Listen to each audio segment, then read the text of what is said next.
Welcome to the movie reviews with the movie critic, or whatever you want. Okay, anyways, I'm gonna start with 2001: A Space Odyssey. I love sci-fi, and as you can see right here, let me just Avatar. Okay, I'm not gonna compare Avatar and actually just okay, I love sci-fi.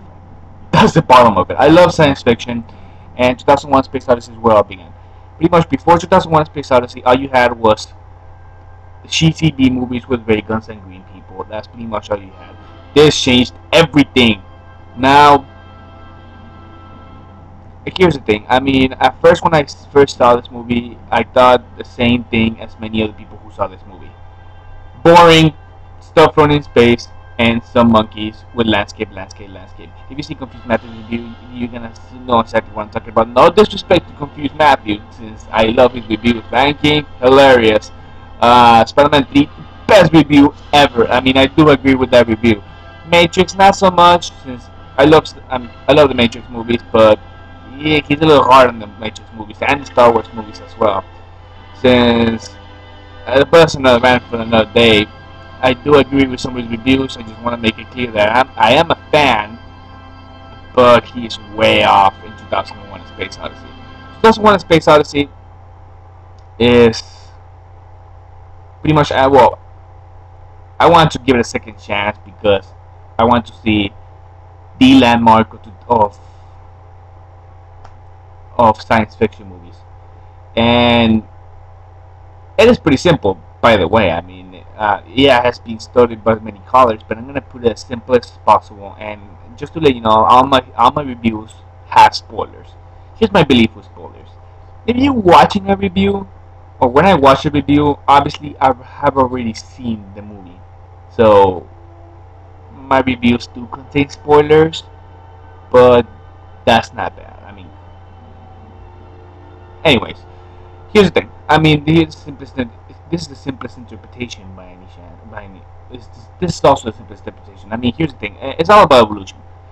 First, you had the monkeys who do not know how to use weapons, and then they discover the usage of weapons by an alien creature, which is the most simplest interpretation ever, which is just a black monolith. By monolith, pretty much the black square. And flash forward to the future, they find this monolith again in the moon, and then they flash forward to a future again, where man has created an artificial intelligence called the HAL 9000.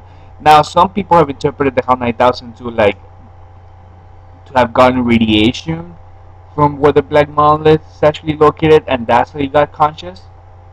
As if you see the Chase Explains videos, you're gonna know exactly what I'm talking about. But I mean, he actually nails the movie, but I mean, the movie's interpretation. But I mean, I think a better interpretation of that would be that man found the monolith, and by finding the monolith in that moon of Clavius, when it flash forwards to that future, to 18 months later in the Jupiter mission, they created the HAL 9000. That's what gave them the intelligence. When the people actually went to the monolith and in the moon, they got the intelligence of creating artificial life such as the HAL 9000, which of course we all know the open the bar bay doors HAL and lines and other stuff, which is genius. I mean, that's the best part of the film, but without the context of the beginning and the end, it's not as powerful as people would make it out to be.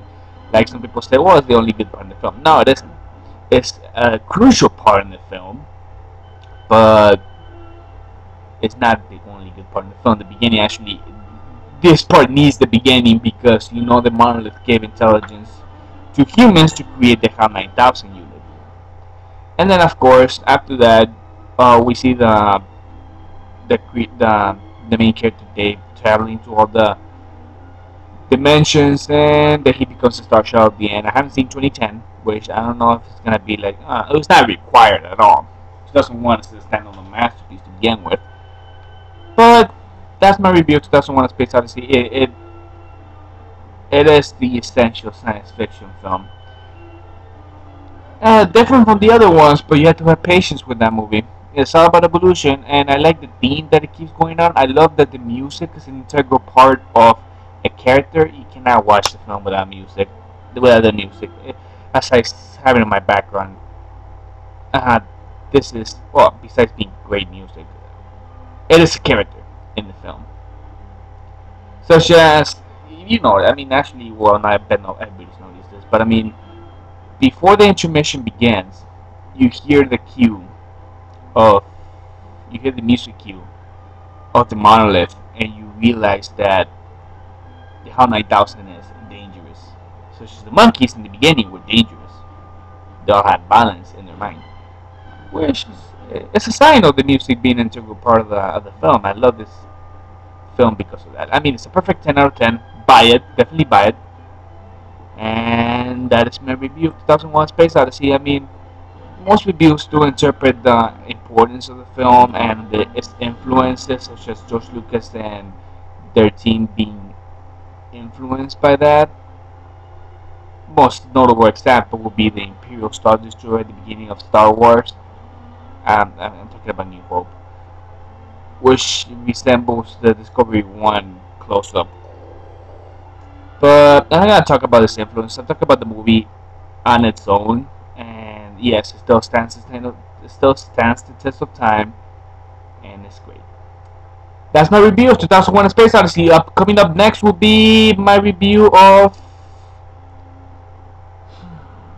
I believe, I'm going to go with Disney classic this time. It's 1991's Beauty and the Beast. Stay tuned for that review, and that's my review.